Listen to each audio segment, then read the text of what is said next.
everyone. I'm Monica from NECA. Thank you for joining us. Today's webinar is Don't Lose Money by Going Back to Work, Understanding Critical Contractual Risks Following COVID-19. Our presenters are John Greenhall and Jonathan Cass, both partners at Cohen, Seglias, Palace, Greenhall, and Furman. First up is John Greenhall. Good morning, everyone. As Monica said, this is John Greenhall. Today we're going to be looking at a number of different topics, all dealing with the idea that people are now returning to work after, or no, I shouldn't say after, but as the COVID-19 pandemic slows down. This webinar is going to be focusing on the questions that we've received from clients and our responses to those questions. Obviously, we've been getting lots of phone calls and emails relating to what should I do now types of questions. We're going to be looking at force majeure clauses and what you need to do to protect your company, the impact of indemnification provisions on potential COVID-19 exposure claims, and finally, how your general liability and workers' compensation policies will respond to COVID-19 claims. On your webinar dashboard, there should be a question box. Please feel free to type any questions that you have in that box. If we have time during the presentation, we will get to them or we will cover them at the end. But if you have questions as we go along, please feel free to type them. So our first section is contract clauses. And the main issue here is force majeure, and what is it? Force majeure is French for superior force. It means an uncontrollable event such as war, labor stoppages, or extreme weather that are generally not the fault of any party. And a force majeure event makes it difficult or impossible to carry out normal business. And this is your typical force majeure clause. This is from the AIA form contracts. As you see here, it talks about causes beyond the contractor's control, as well as other causes that the contractor asserts and the architect determines justify delay. So basically, they are looking for things that are outside of your control. And it has to be an event that you can't anticipate. So obviously, no one anticipated the effects of COVID-19 to the point where construction was shut down. It was not avoidable. And it delayed in part or completely the delayed the contract in part or totally. So is COVID-19 a force majeure? Yes, obviously, simplistically, it's outside of the party's control and it makes it impossible or difficult to perform. Now, some force majeure clauses include the word epidemic. The AIA clause, which I showed earlier, does not. The argument when it is not listed is that it falls within those two areas that I showed earlier, all other causes beyond the contractor's control, or by other causes that the contractor asserts and the architect determines justify delay. When is COVID-19 not a force majeure event? It's not well, One could argue that the pandemic is or was not a force majeure event because the work could proceed if the project is or was essential, depending on the definition of the various states. And people who are not ill or quarantined can work. Now, in my opinion, that argument is equating suspension with delay, which is not what the clause uses in defining a force majeure event. The clause does not usually require the whole job to shut down, only that the contractor is delayed at any time in the progress of the work. So, for example, the inefficiencies caused by the new restrictions or protocols of COVID-19 are having an impact or delay on the project. In my opinion, that would fall within a force majeure provision. So what remedies are available if there is a force majeure? Do you get both time and money? Well, unlike the standard AIA force majeure clause, which we viewed earlier, most force majeure clauses say you only get an extension of time.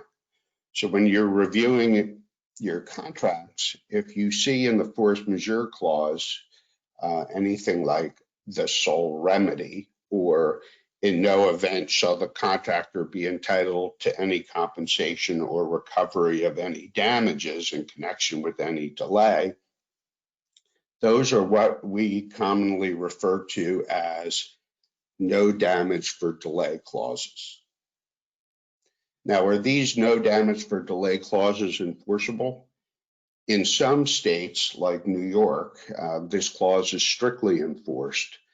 In some states, even, unfortunately far from here, Washington and Oregon, they are barred by statute.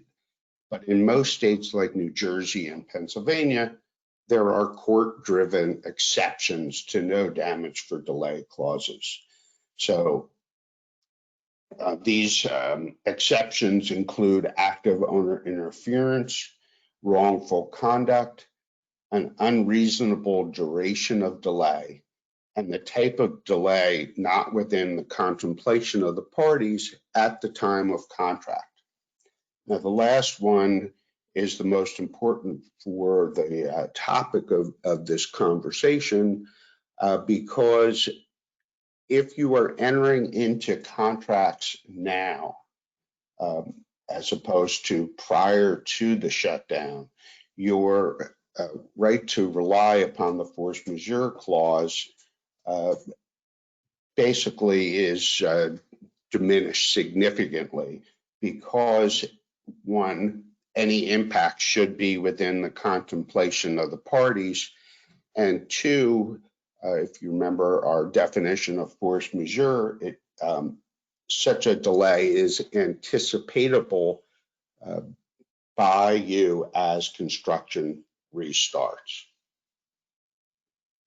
So the best practices for drafting a force majeure provision to cover COVID-19 is to make sure that pandemic, epidemic, and or government mandated shutdowns are included in the list of force majeure events, and provide for other relief from force majeure events like increased costs of material and wages, such as an escalation clause, which I'll talk about in a minute, and avoid no damage for delay clauses. So here's sample clause number 1. And by the way, everyone will receive a slide deck either through the webinar or I believe NECA is going to email these out to the participants afterwards, so you don't have to write anything down.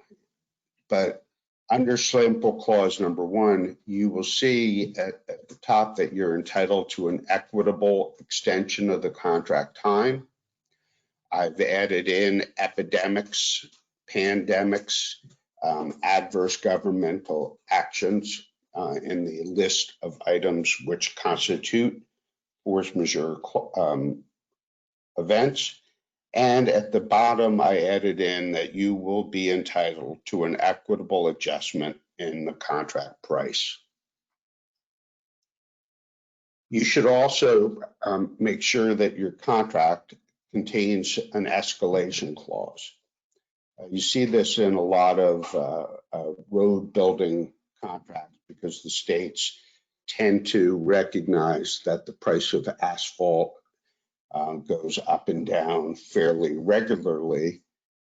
Here, because of COVID's impact on the supply of materials throughout the world, it's become easier, though not very easy, I will admit, to add an escalation clause to your contracts. This will allow you to ask for additional money if the price of, let's say, copper goes through the roof.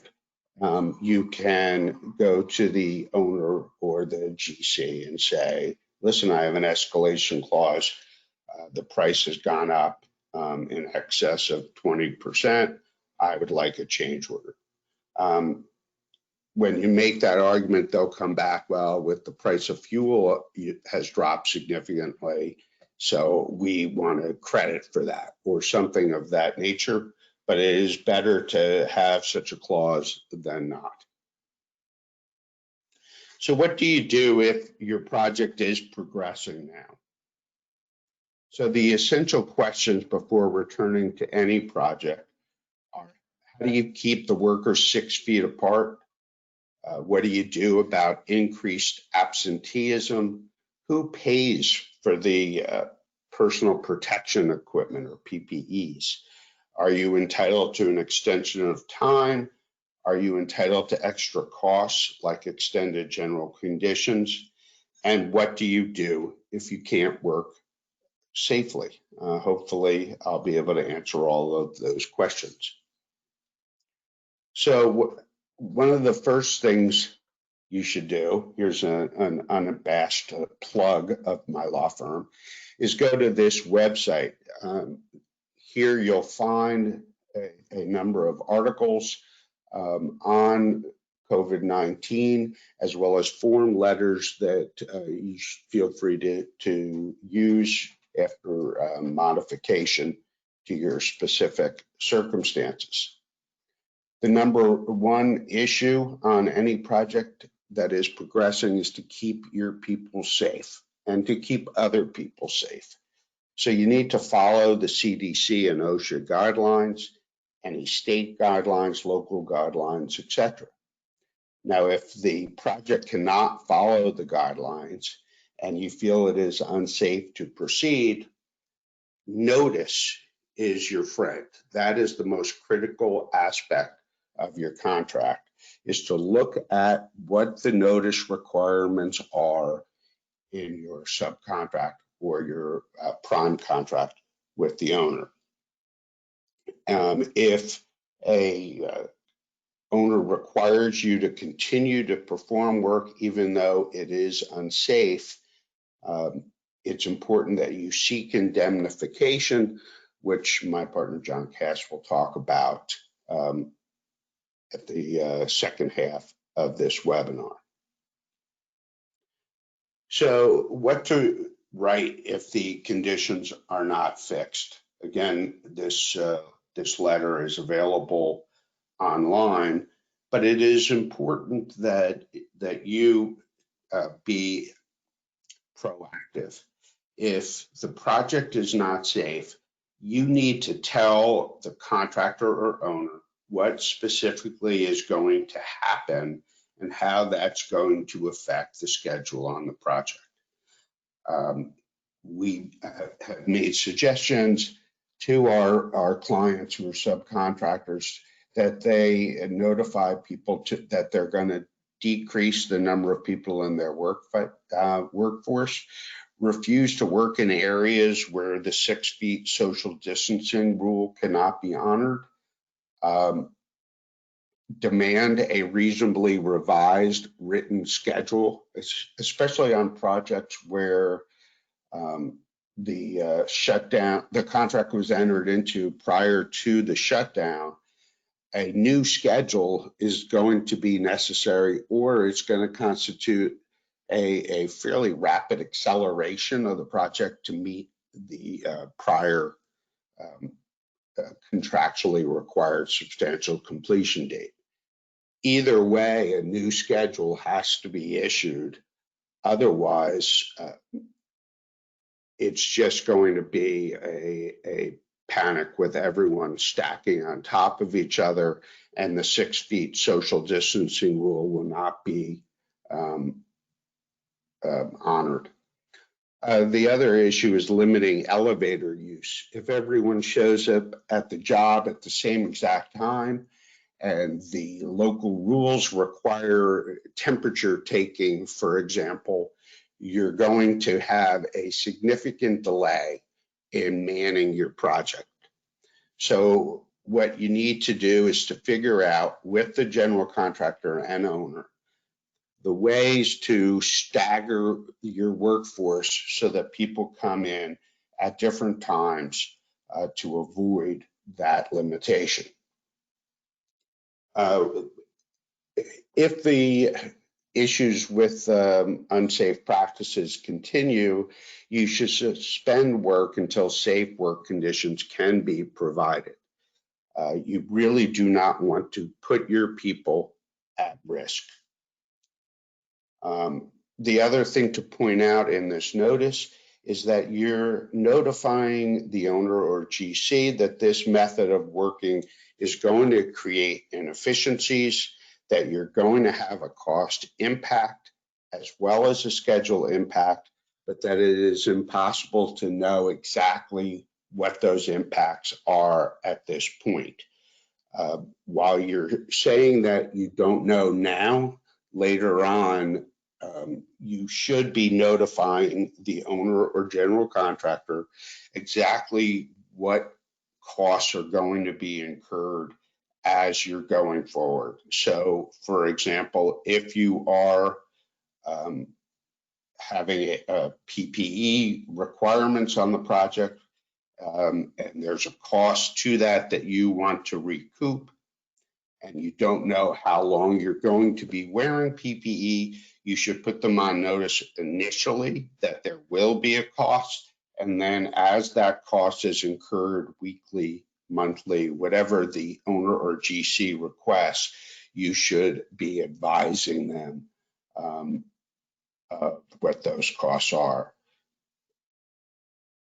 So if there is an impact to the project, as I said, provide timely notice in writing, document all schedule impacts, document all of your costs, and make it clear that this is a continuing delay and you can't know its full impact until it's over.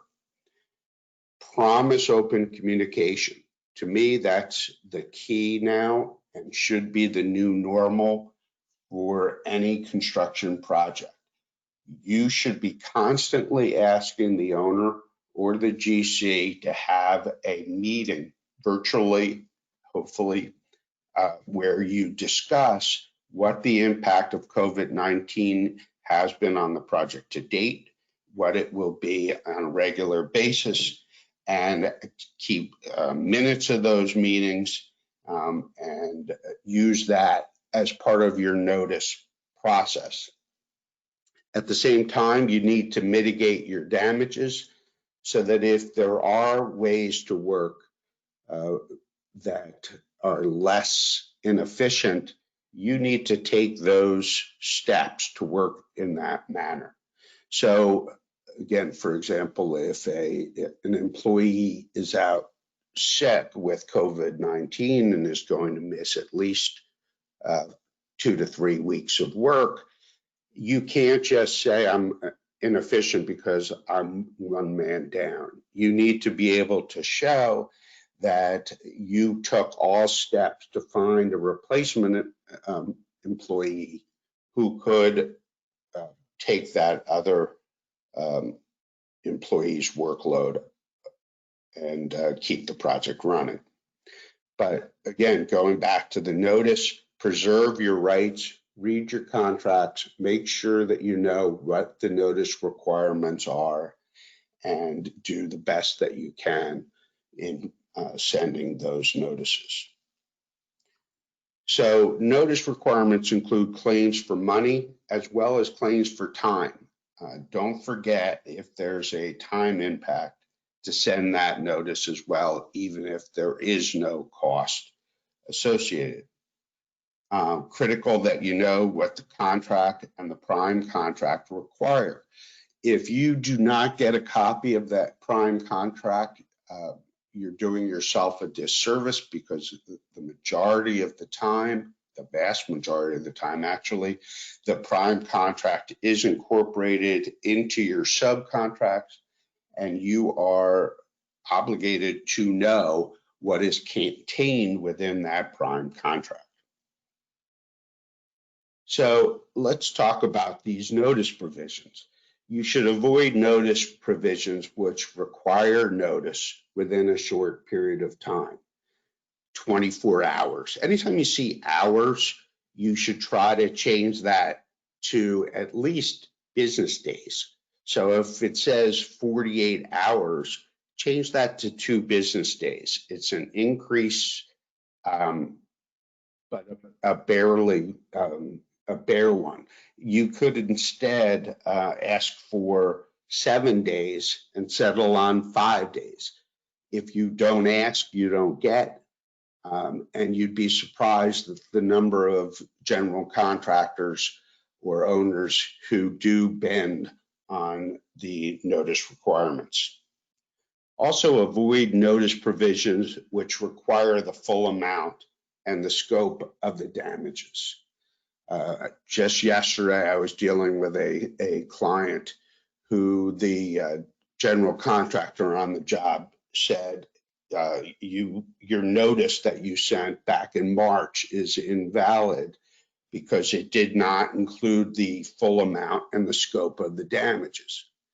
Obviously, in March, no one knew how long the shutdown would last, but now they're refusing to accept any type of damages because of a failure to follow that notice requirement. To me, that is an inappropriate response. And what they should be doing is accepting your damages and attempting to pass that up the chain, because in my opinion, ultimately, all of this should be falling on the owners of the project. Beware of contract provisions which require strict compliance and preclude custom and practice. Many times the notice provision will say, if just because I, owner, see you spending extra money, getting the PPE, for example, I do not need to pay you for that unless you perform or follow the notice requirements of the contract to a T. That is something that is normally called constructive notice, and there are ways around that. But if there's a contract provision which specifically says that does not apply in this circumstance, you're going to have a harder time making those arguments.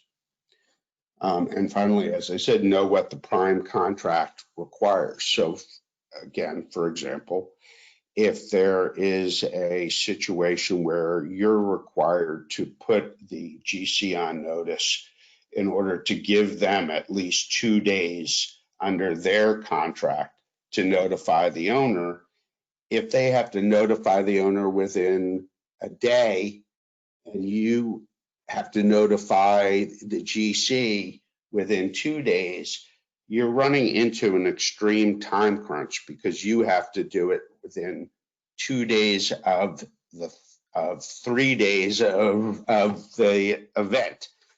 I know that sounds confusing, and it is, but if you don't know what the prime contract says, you're never going to be able to calculate exactly when your notice is required. Here's a few sample notices. This is a change order request. You want to be as specific as you possibly can. Reference when you were able to go back to work, when you were stopped, so you have a full time frame. If you could do a schedule analysis, so for example, if you were on the critical path and want to show that this delayed the project in its entirety from the day you stopped till the day you ended, it's easy. But when you're not on the critical path and the government shutdown took place, exactly when were you impacted? My feeling is that in any change order request, always ask for the full amount and then later go back with some type of a schedule analysis that gets the notice in front of them and starts the process rolling. So lay out exactly what the inefficiencies have been, what are the escalations that have been caused, etc., so that the owner or general contractor is fully aware of what you're asking for and are going to be asking for in the future. For the PPE, make sure you request a change order for that. Change orders are required for your safety protocols. You didn't include them in your bid, you should be asking for an extra.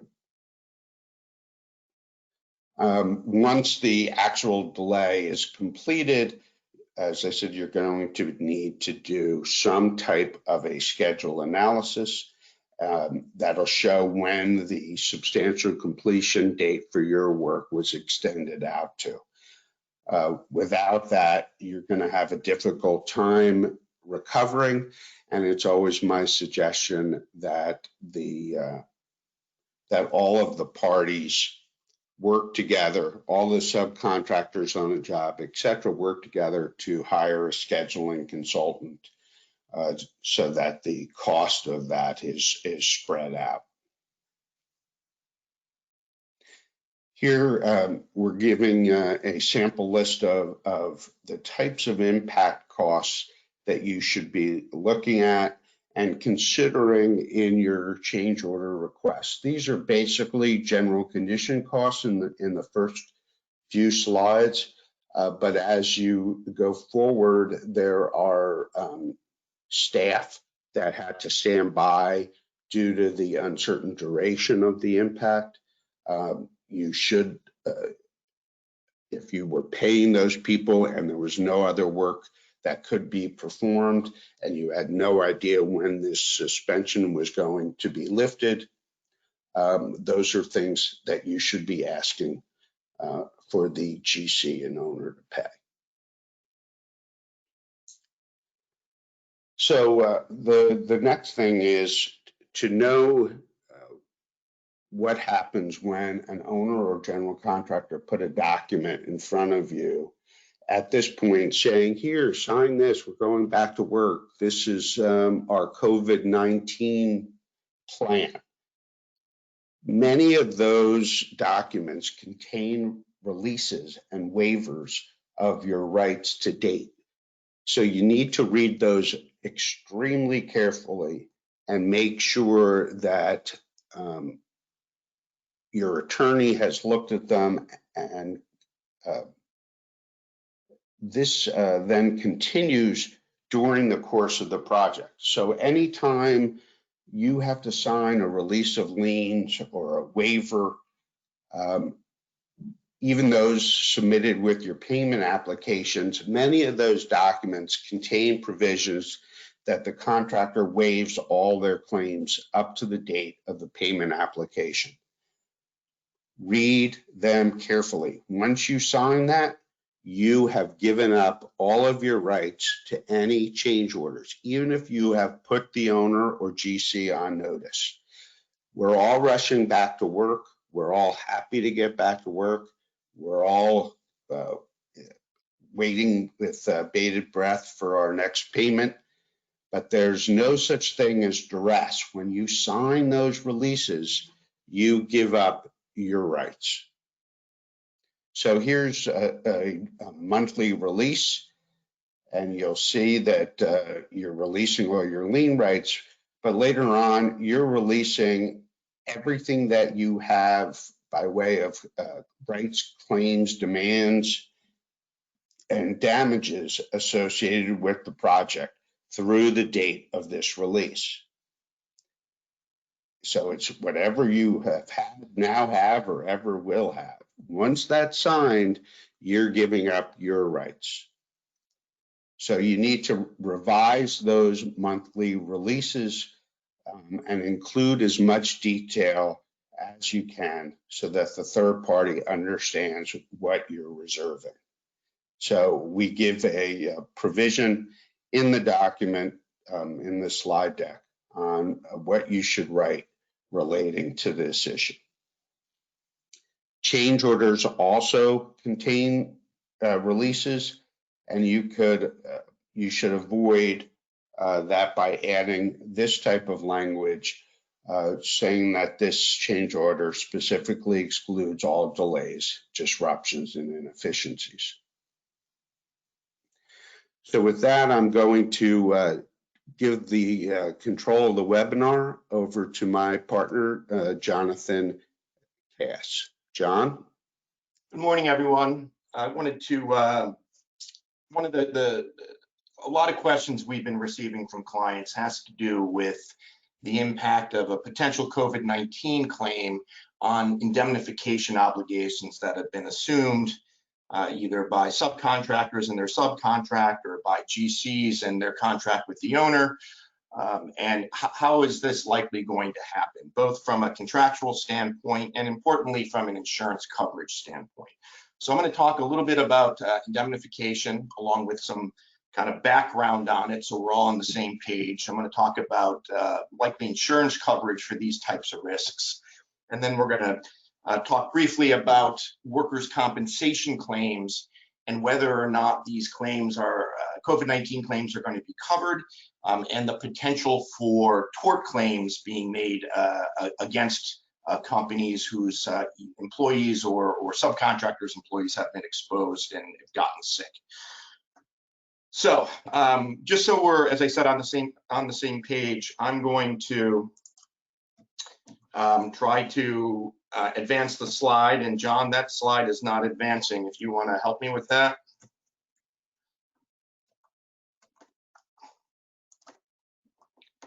I have a little technological issue here. Thank you. So as you know, having been in the business for a long time, all construction contracts have some form of indemnification provision. And in my mind, they fall into three different categories. You have something called broad form, often referred to as sole negligence, and the language you'll often see is in whole or in part.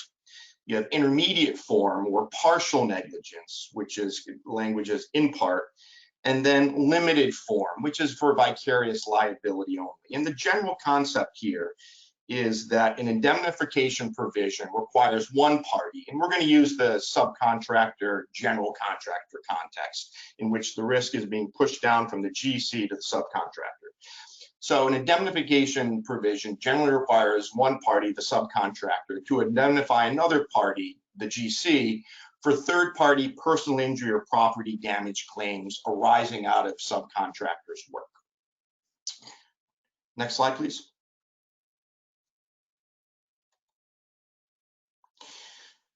So what is permitted, the type of indemnity that's permitted varies by state, and because it's a product of state law. And many states, including New Jersey, have anti-indemnity statutes, meaning that they statutorily restrict what private parties can agree to contract in a contract with regard to indemnification. So for example, New Jersey bars broad form indemnity, meaning that sole negligence that I mentioned before. And other states bar broad and intermediate form indemnity, such as Delaware. They have a very broad anti-indemnity statute. Pennsylvania, for those of you who work in Pennsylvania, does not have, as it relates to construction contractors and contractors, an anti-indemnity statute. And a broad form indemnity provision is enforceable and permitted if it's properly drafted. So if you have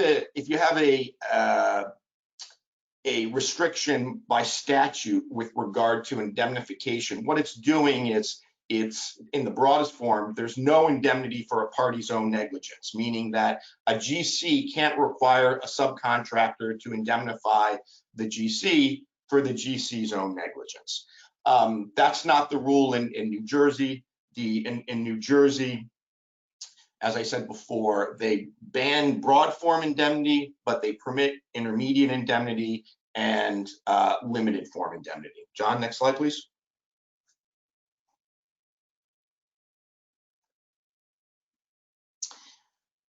So, although they're permitted, most states consider them to be disfavored, meaning that although courts will enforce them, they want the parties to jump through appropriate hoops.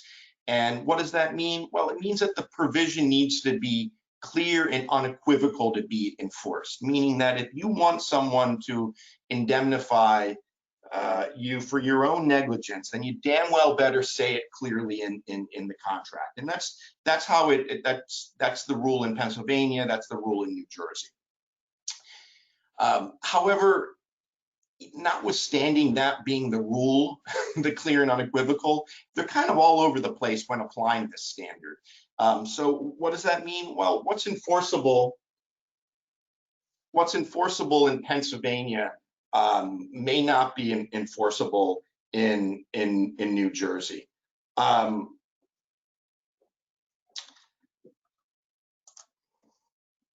Next slide, John. So I want to just to orientate you as part of this, what's the difference between the language in a broad form indemnification provision and a typical intermediate indemnification provision? And if you've ever seen an indemnification provision that I've drafted, it looks something like this. It's long. I think it's one sentence, which lawyers love to do, long sentences that you can barely understand what the hell they're saying, which is, I guess, part of the goal. But the key language here, what you're seeing is what I've highlighted in orange. Even for if caused in whole or in part by any negligent act, omission, or strict liability of an indemnified party. That caused in whole or in part by language is what makes this provision a broad form indemnity provision. Next slide, please. I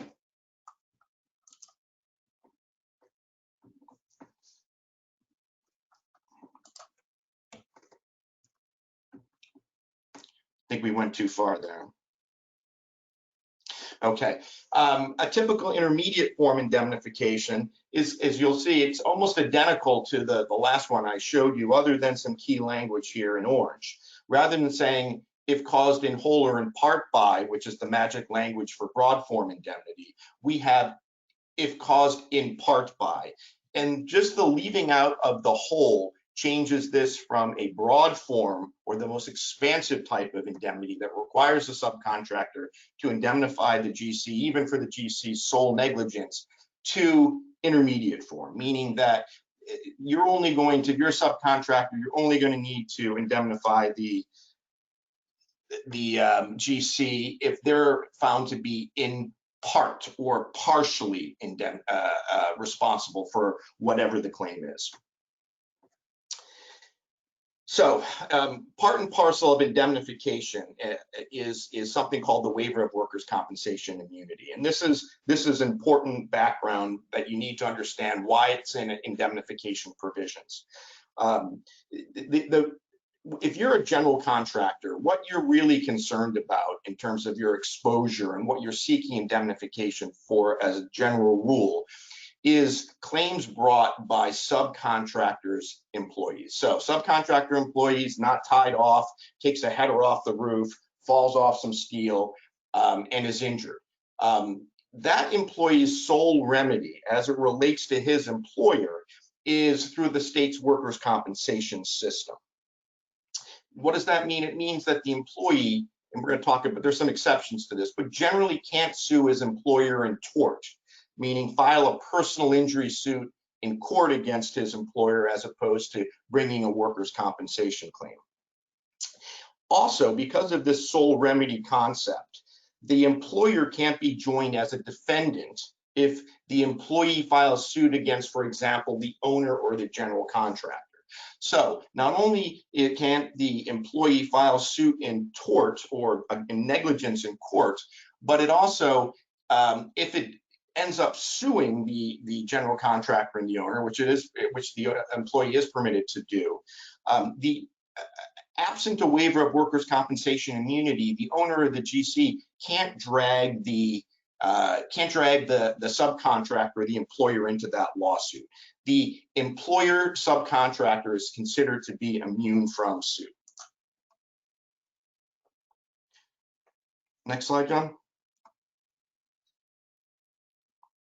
So, as a result of this immunity, according for the indemnification provision to be enforceable in the event of a claim brought by that subcontractor's employee against the GC, the indemnification provision needs to include a waiver of workers' compensation immunity. And whether this is permitted and the specific language that needs to be used in the provision varies on a state-by-state basis. It is permitted in New Jersey. And let me show you an example of what that looks like. Next slide, John. So here's a typical waiver of workers' compensation immunity that you will see that as part of a indemnification provision. In the relevant language I've highlighted in orange here. Hereby expressly and without reservation waives any defense or immunity it may have under the applicable workers' compensation laws, etc. So that language in indemnification provision means that you, if you've agreed to it and you're a subcontractor, have waived your workers' compensation immunity. And that means that in the event of an indemnification claim that's brought against you by a GC after it gets sued by one of your employees who got hurt on the project, that indemnification provision is going to be enforceable, assuming it's properly drafted. You've waived your workers' compensation immunity. John, next slide, please. So, with that being said, a little kind of a background on indemnification. Let's go through a COVID-19 example here. So you have a subcontractor employee working on the site. He dies after contracting COVID-19. And his estate claims that this employee contracted the virus while working on the site as opposed to some other circumstances. So the estate files suit against the general contractor and the owner, and claiming that they did not provide a safe workplace or a safe property in the event of the owner. And the owner and the GC take a look at the subcontract and they end up tendering to the subcontractor based upon the indemnification provision. Next slide, please. So, is the indemnification provision that we've just reviewed, is that going to apply in those circumstances? Let's kind of work through it. So it involves a claim by the estate of the subcontractor's employee alleged to have been injured at the project site. In the language of that provision that we went through, it's attributable to injury and arises out of or relates to the execution of the work, meaning the employee was working on the project and has alleged that he contracted COVID-19 while working on the project. And the state is pointing the finger at both the owner and the GC as being responsible. So you have and if caused in whole or in part by, well, if the allegation is that the owner of the GC failed to provide a safe workplace under broad form, I think that's going to be, broad form indemnity is going to apply. And if caused in part by, intermediate form. If it's either one or the other or both, I think that's going to potentially apply as well. Next slide, John. Oops. So, will the subcontractor have to indemnify the GC for a project-related COVID-19 exposure claim brought by a subcontractor employee? So, not to get too lawyerly on you, but this is we're in kind of new territory here. It's really unclear at this point. If I'm representing the GC, I'm going to argue that a COVID-19 exposure claim is no different than any other type of injury claim that is typically covered and indemnification provision applies to. And I'm going to argue because of that, it's enforceable.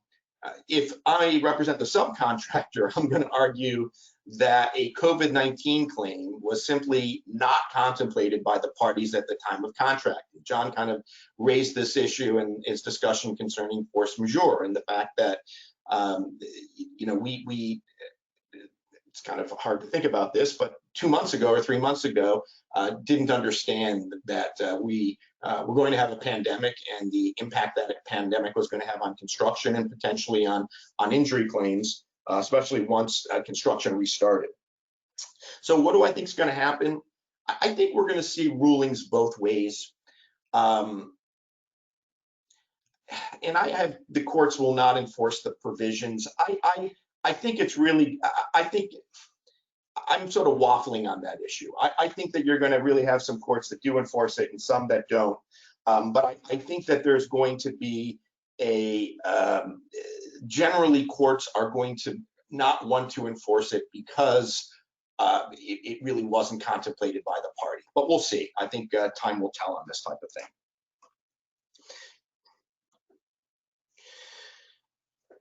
So you're a subcontractor, you're restarting a project that you agreed to, you already agreed to an indemnification provision. What the hell do you do? You know that there's this potential COVID-19 exposure that one of your guys might or gals may be exposed on at the project, and if they get sick and it's serious enough, they may file suit against the GC and the owner, and the GC is going to turn right around and point the finger at you and say, indemnify me. So one thing that we have seen both in our representation of GCs, we had one of its subcontractors propose this language. And what this is in effect, this language is doing is effectively saying that I'm no longer a subcontractor, I'm no longer agreeing to waive workers' compensation immunity as it relates to a COVID-19 related claim. So yes, I understand that I agreed to the indemnification provision, and yes, I understand that that may apply to a COVID-19 claim theoretically, but I want to make it clear that as it relates to COVID-19 claims, I'm not waiving my workers' compensation immunity. And if I'm a GC, when our GC client asked us what we thought, I said I would not agree to this, would not recommend that you agree. But this is one thing that subcontractors are doing.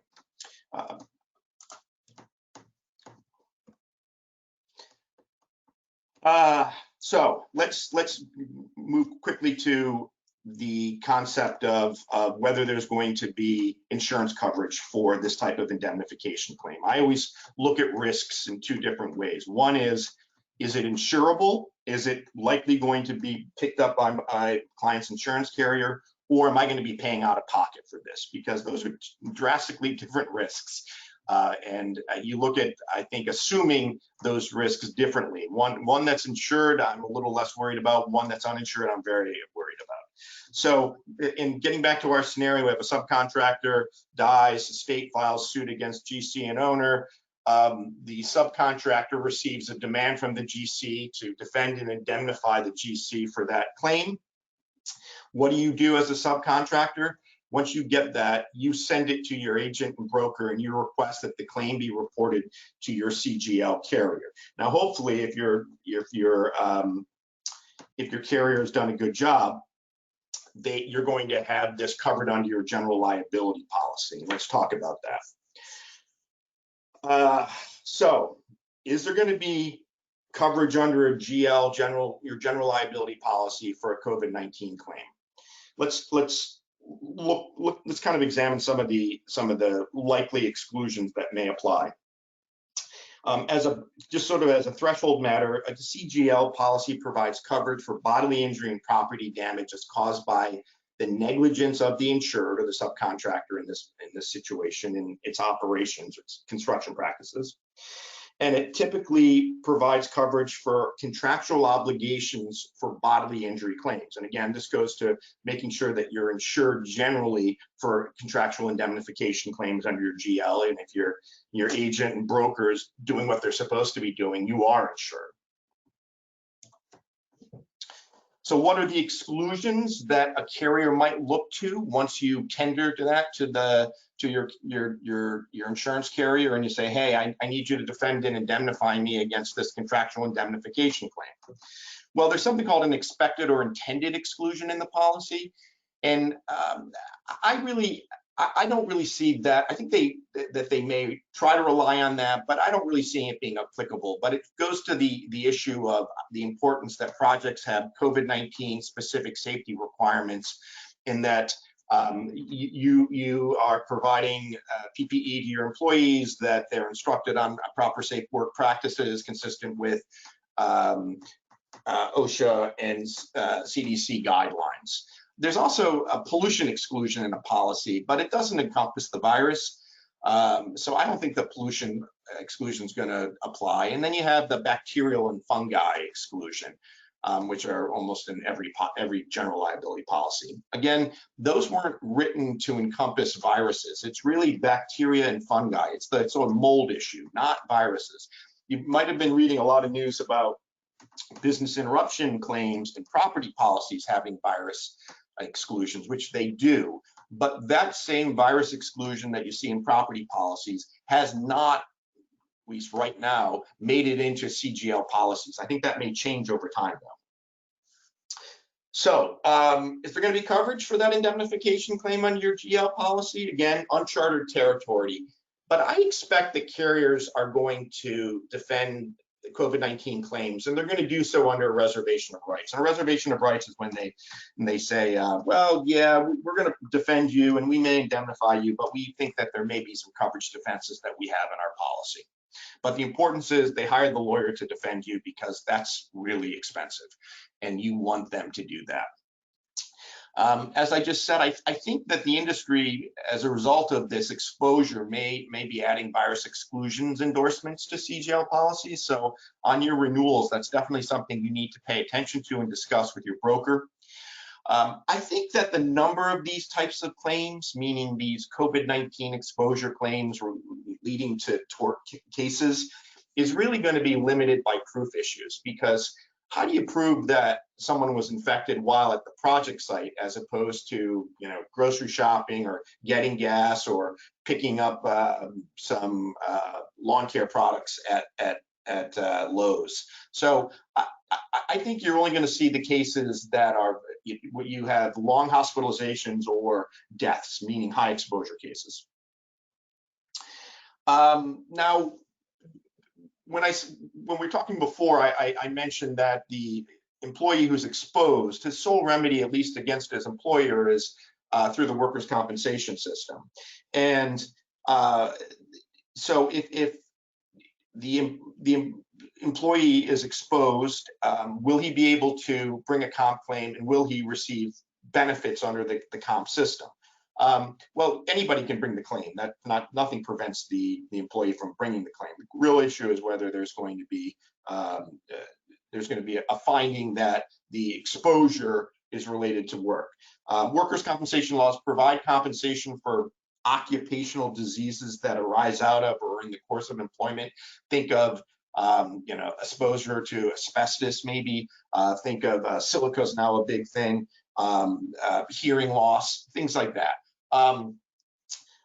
However, many state statutes exclude ordinary diseases of life, meaning that, look, if you catch the flu at work, you can't file comp. But COVID-19 is, as we all know, different than the common cold or the flu. I expect that occupational groups that have higher probability of exposures, think frontline workers and healthcare workers, first responders, the ones who are dealing with potential exposure day in, day out, they're going to have a better chance of obtaining benefits. I think if they're working in direct contact with infectious individuals or possibly infectious individuals, you're going to have a better chance of receiving benefits.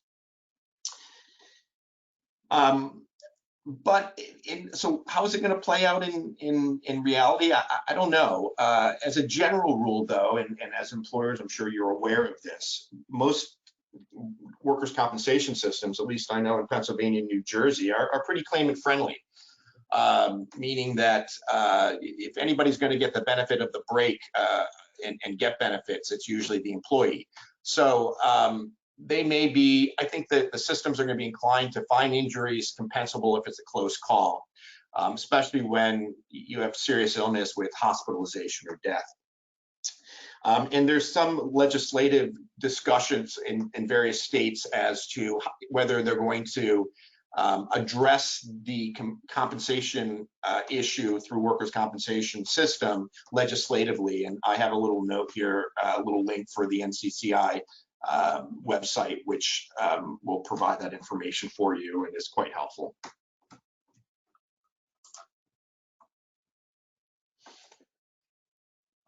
Hey, John, you want to? I'm not getting. So the last thing I really wanted to talk about here is the potential exposure that you have to a tort claim brought by your employee who is exposed. Now, and I spent some time earlier saying the sole remedy that the employee have against his employer is through the workers' compensation system, which is generally true. However, there are some exceptions to, each state has exceptions to their statute in which it permits employees who have sustained a work-related injury to actually sue their employers in tort. One of them being if you don't have workers' compensation coverage. I'm trusting with this group that that's not a situation.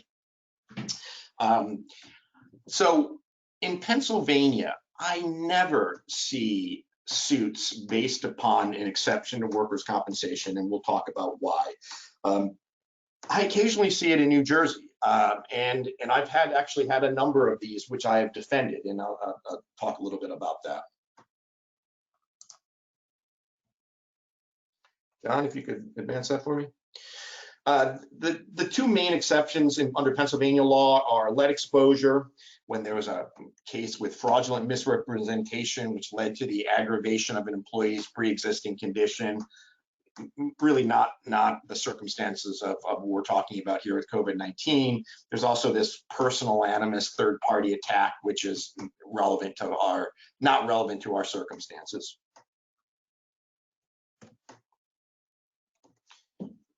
The New Jersey exception is, and this is where we really need to concentrate. So an employer who exposed an employee to a condition where and the statute refers to substantial likelihood that harm would result, can be sued in tort, substantial likelihood.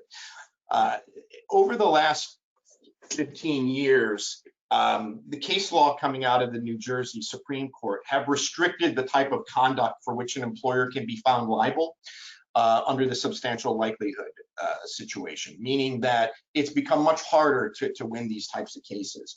The problem with these cases, though, is that you don't have insurance coverage for them, meaning that if you get sued under the substantial likelihood exception in New Jersey, you're not going to have coverage on your CGL policy, your commercial general liability policy, and you're not going to have coverage under what's referred to as Part 2 of your workers' compensation employer's liability policy. It's the way it is. I've spent a lot of time looking at these policies, trying to be creative and obtain coverage, and the coverage is not there. An endorsement was added to the workers' compensation employer liability policy a number of years ago that's well drafted and clear and excludes these claims from coverage, so you don't have it. Under Pennsylvania, although it's very unlikely that you could get sued under these exceptions, there's likely coverage for it under, as I said, Part 2 of your employer's liability portion of your workers' compensation employer's liability policy. So lastly, are we seeing these comp-related cases being filed as exceptions to the workers' compensation immunity in court, meaning somebody who's been sickened or died because of COVID-19 having his or her estate file a lawsuit against the employer. About 2 weeks ago, I saw an article in the Philadelphia Inquirer about the estate of an employee who died from COVID-19 infection. He was an employee in a meatpacking facility in Souderton, PA, that's owned by JBC, a big meatpacking company. And when I read the article, they talked about how he was, quote, suing his employer. It's actually filed by the Mondeluzzi law firm. Many of you who have had the unfortunate experience of having high exposure construction cases may have heard of that law firm. They're based in Philadelphia. They do a lot of work in New Jersey as well. I pulled the complaint because I wanted to take a look at it, and I reviewed it.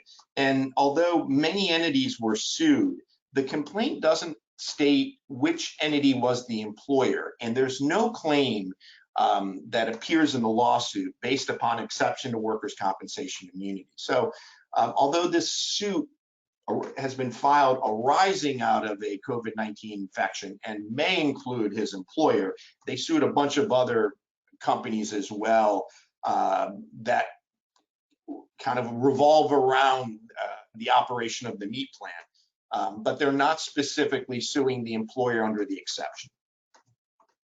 So I don't expect to see many of those types of claims filed, these exceptions claims filed in Pennsylvania. However, I do expect that you may see some of these in New Jersey. It's going to be very important, as I said, because of that potential uninsured exposure, that you are able to defend yourself by showing that you provided appropriate safeguards to your employees. And again, that substantial likelihood situation in the case law that describes what you have had to do to trigger exposure are very, very high bar. One of the leading cases has to do with someone being injured using a piece of equipment in a factory and literally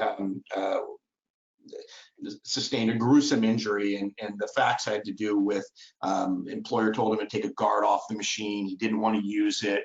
When OSHA did their inspections, they put the guard back on. So really egregious circumstances that I don't see here, but that doesn't mean people aren't going to file suit. So something to be concerned about and think about. John?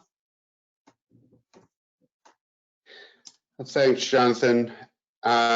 We've gone a little over, but if anybody has any questions, feel free to contact either John or myself, and we'll be happy to help you. If you have any questions right now, we'll wait a little bit and you can type them in the question box. Monica, is there anything that you would like to add? No, I just want to thank you both, John and John, for covering so much information. I will forward the slides to everyone, and your contact information is on this last slide. If you have any questions, we have a few moments to take them now, or like John said, you can put them in the chat box or question box. If not, we will terminate this webinar, and we thank you. Well, thank you, and thanks everybody for listening. Thank you.